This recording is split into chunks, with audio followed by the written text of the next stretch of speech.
I'm having a culture 충격을 shock. 받고 있어요. One piece of bread? Абсолютно никого нет. Это вообще закрылось. 상트페테르부르크, 러시아의 유럽으로 가는 창문이자 산업적 자부심이었지만 오늘 블라디미르 푸틴의 얼굴 앞에서 그 창문이 닫혔습니다. 공장들이 문을 닫고 있습니다. 외국 대기업들이 떠나고 있습니다. 사람들은 실업과 비참함에 처해 있습니다. 위대한 러시아의 그 유명한 꿈은 9루블짜리 빈곤 빵을 위한 줄에서 숨을 헐떡이고 있습니다. 문화 충격을 받고 있어요. 빵 한 조각? 러시아 상점에서는 전쟁 전에는 상상할 수 없었던 삼류 음식 시대가 시작되었습니다. 텅 빈 바, 레스토랑, 카페, 가끔 이주민들과 함께 있는 외로운 여성들. 아무도 없습니다. 닫혀 있고 아무도 없습니다. 지역의 실업률이 상승하고 멈출 수 없는 인플레이션으로 인해 급여가 줄어들고 있기 때문입니다. 그리고 이 혼란은 현대가 2월 1일에 철수하면서 푸틴의 정당성을 내부에서 갉아먹는 산업재앙으로 변했습니다. 수십억 달러 상당의 기술, 수천 명의 유능한 엔지니어, 그리고 러시아의 미래가 모두 사라졌습니다. 그러나 진정한 파괴는 공장 벽 너머에 있습니다. 중간 규모 도시와 맞먹는 20만 명의 노동자들이 굶주림에 직면해 있습니다. 러시아의 문화 수도는 이제 얼어붙은 파이프, 잠긴 공장, 그리고 침묵의 절망의 수도가 되었습니다. 이 잔해 속에서 러시아의 가장 뛰어난 인재들이 조용히 떠나고 있습니다. 남은 것은 오직 빈곤, 분노, 그리고 아무도 감히 말하지 않는 새로운 직업뿐입니다. 이 붕괴의 진원지인 카멘카 산업지대로 가봅시다. 이곳은 한때 벌집처럼 분주하게 연간 20만 대의 차량을 생산하던 생산의 상전이었습니다. 이제는 산업의 묘지입니다. 몇 달 동안 크렘린은 대중에게 걱정하지 마세요. 우리의 아시아 친구들이 돌아올 것입니다. 라는 동화를 이야기해왔습니다. 그들은 현대와 체결한 유명한 환매 옵션에 기대고 있었습니다. 그들은 전쟁이 끝나면 한국인들이 다시 돌아올 것이라고 생각했지만 그들은 끔찍하게 잘못 생각했다. 현대는 그 열쇠를 영원히 카스피해의 바닥에 던져버렸다. 이것은 단순한 철수가 아니라 외교적 무시였다. 자동차 공장은 생물학적 유기체와 같습니다. 심장이 멈추면 온몸이 죽습니다. 시트 커버 봉제 작업장, 유리 생산 용광로, 타이어 제조업체, 물류 회사들이 현대가 플러그를 뽑으면서 상트페테르부르크 주변에 모여있던 거대한 공급 생태계도 문을 닫았습니다. 물류에서 식음료, 유지보수에서 보안에 이르는 부수산업을 고려하면 상트페테르부르크에서 약 20만 명의 고용 사슬이 한계점에 도달했습니다. 이 사람들은 푸틴의 안정성 약속을 증명하는 살아있는 증거였습니다. 그들은 정기적인 급여를 받고 신용으로 집을 사고 중산층 생활 수준을 유지했습니다. 그 중산층, 푸틴의 안정성 약속을 증명하는 살아있는 증거는 이제 초인플레이션의 소나기로 밀려났습니다. 그리고 러시아는 단지 공장만 잃은 것이 아니다. 그 기술력과 생산 능력도 잃었습니다. 상트페테르부르크의 죽음은 공장 문이 잠기는 것에 국한되지 않습니다. 부시의 허파, 항구를 보세요. 이곳은 러시아의 세계로 가는 가장 큰 관문이었습니다. 이제는 세계에서 가장 큰 막다른 길이 되었습니다. 상트페테르부르크 항구의 컨테이너 교통량은 전쟁 전과 비교해 크게 감소했습니다. 그 거대한 크레인들은 더 이상 작동하지 않습니다. 그것들은 푸틴의 경제정책에 대한 녹슨 기념물처럼 하늘을 향해 뻗어 있습니다. 항구 노동자들, 세관 직원들, 물류 인력들, 수만 명의 사람들이 오지 않는 배를 기다리고 있습니다. 머스크는 떠났습니다. MSC는 떠났습니다. CMA, CGM도 떠났습니다. 무엇이 남았습니까? 러시아의 그림자 함대는 법의 테두리 밖에서 운영되며 보험에 가입되어 있지 않고 언제든지 환경 재앙을 일으킬 수 있습니다. 그러나 상트페테르부르크의 진정한 악몽은 바다 자체입니다. 덴마크와 발트해 국가들은 환경 안전을 이유로 상트페테르부르크에서 석유를 운반하는 녹슨 그림자 유조선을 멈추고 압류하겠다고 위협하고 있습니다. 이것은 러시아의 산업뿐만 아니라 에너지 수익도 질식시키는 조치입니다. 만약 그 유조선들이 지나갈 수 없다면 상트페테르부르크 뒤의 정유소들도 문을 닫게 될 것입니다. 이것은 문자 그대로 물류 자살입니다. 도시의 자랑인 해군 조선소는 어떻게 될까요? 이것은 러시아 해군의 심장이었지만 오늘날 그 심장은 약해지고 있습니다. 왜일까요? 한국과 독일이 엔진 공급을 중단했기 때문입니다. 북극에서 러시아의 지배에 필수적인 핵스웨빙선과 호위함이 엔진 부족으로 인해 정박해 있습니다. 조선소에서 용접할 숙련된 노동자가 남아있지 않고 프로젝트를 설계할 엔지니어들은 오래전에 떠났습니다. 공식 수치를 보면 상트페테르부르크의 실업률은 약 2%로 보이지만 이것은 크렘린의 분홍색 테이블 거짓말입니다. 왜냐하면 이 통계에는 숨겨진 실업자, 즉 급여를 받지 않지만 서류상으로는 휴가 중인 사람들이 포함되지 않기 때문입니다. 사실은 상트페테르부르크의 사람들이 일자리를 잃고 있으며 이를 찾은 사람들조차도 인플레이션 괴물에 의해 잠식되는 급여로 생존하기 위해 고군분투하고 있습니다. 제조업 부문의 평균 월급이 8만에서 10만 루블 사이라고 합니다. 하지만 우유 한 리터가 93루블이고 빵 한 조각이 9루블 90 코페이카인 도시에서는 그 돈으로 겨우 생계를 유지할 수 있을 뿐입니다. 운이 좋다면 그 돈을 쓸 수 있는 가게를 찾을 수 있습니다. 왜냐하면 상트페테르부르크의 거리에는 더 이상 예전의 활기가 남아있지 않기 때문입니다. 공장이 문을 닫고 크레인이 멈췄을 때 그 사람들은 어떻게 되었을까요? 그들이 그냥 사라진 것은 아닙니다. 크렘린은 그들을 위한 훨씬 더 어두운 계획을 가지고 있었습니다. 요즘 상트페테르부르크 거리에서는 이름 없는 굶주림 동원이 진행 중입니다. 그 메커니즘은 단순하고 무자비합니다. 현대나 토요타 공장에서 해고된 용접봉이나 조립봉을 생각해보세요. 항구에서 일자리를 찾지 못했습니다. 퇴직금은 사라졌습니다. 집세는 올랐습니다. 그들의 아이는 학교에 다니고 있습니다. 이 절망의 순간에 그들은 도시 전역의 광고판과 지하철 화면에서 단 하나의 구인 광고를 봅니다. 군대에 입대하세요. 가입 보너스 100만 루블.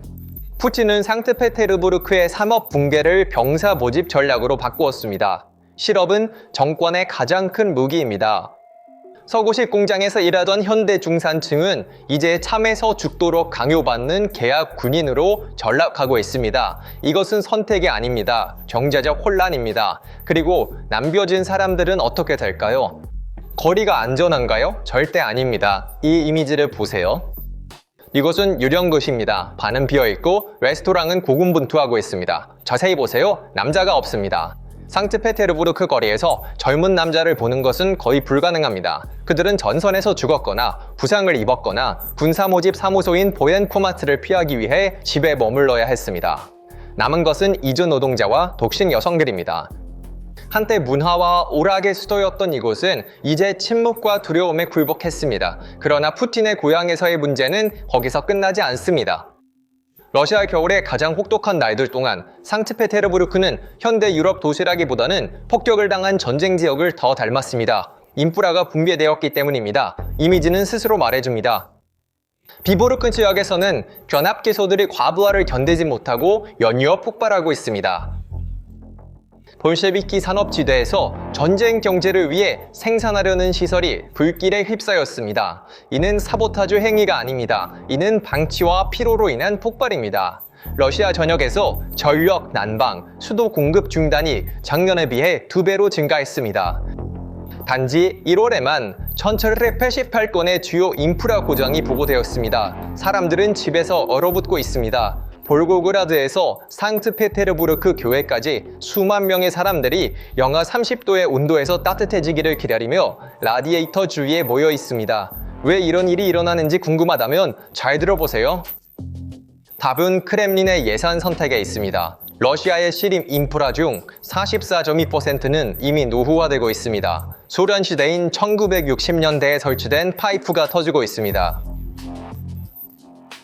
이 시스템을 교체하는 데 필요한 돈은 2조 2천억 루블입니다. 그러나 푸틴은 300억 루블만 할당했습니다. 2026년 예산에서 주택 및 인프라 지출은 25% 삭감되었습니다.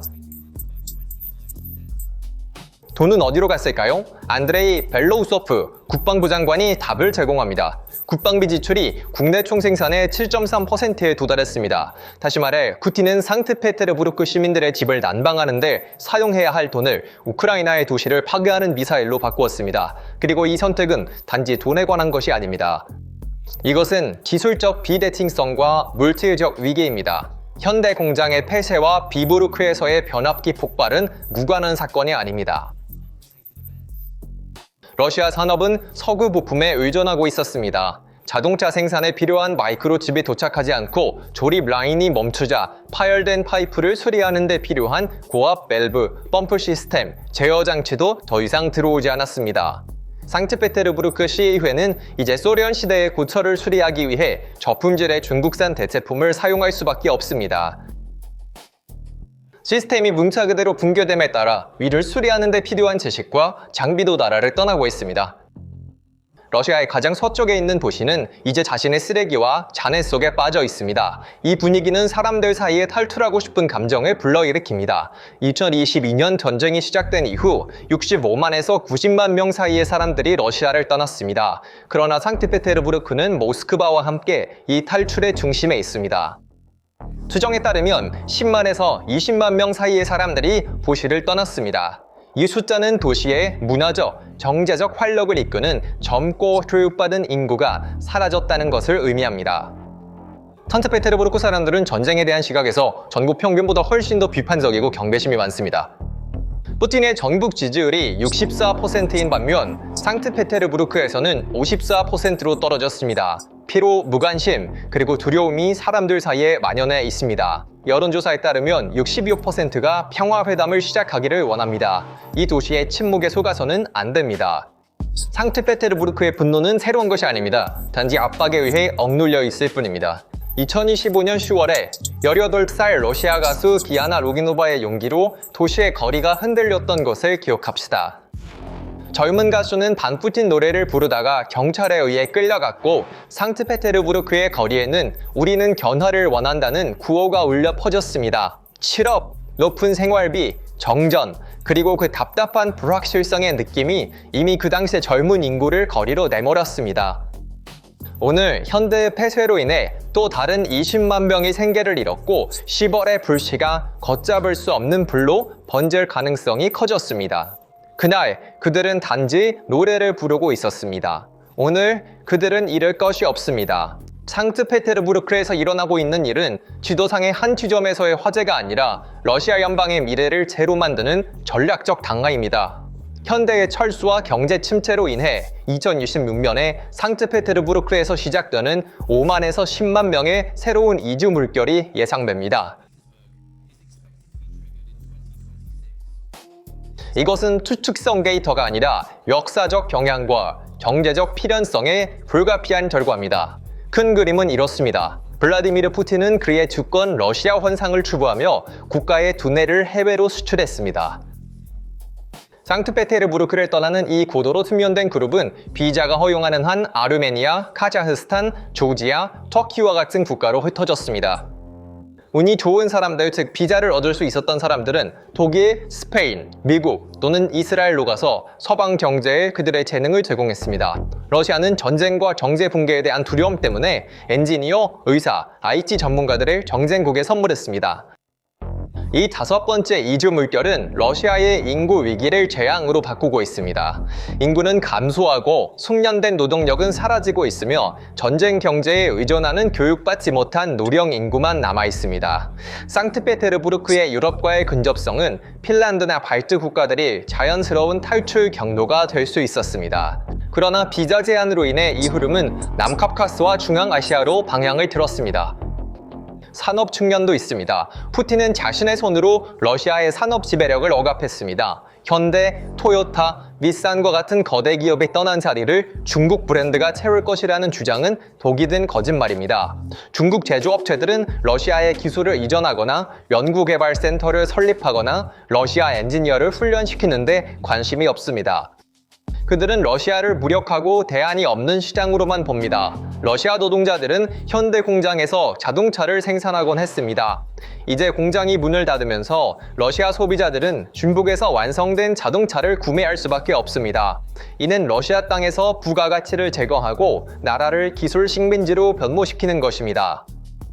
게다가 이 상황은 러시아의 아시아로의 물류 및 지정학적 전환 전략이 얼마나 허황된 것인지를 보여줍니다.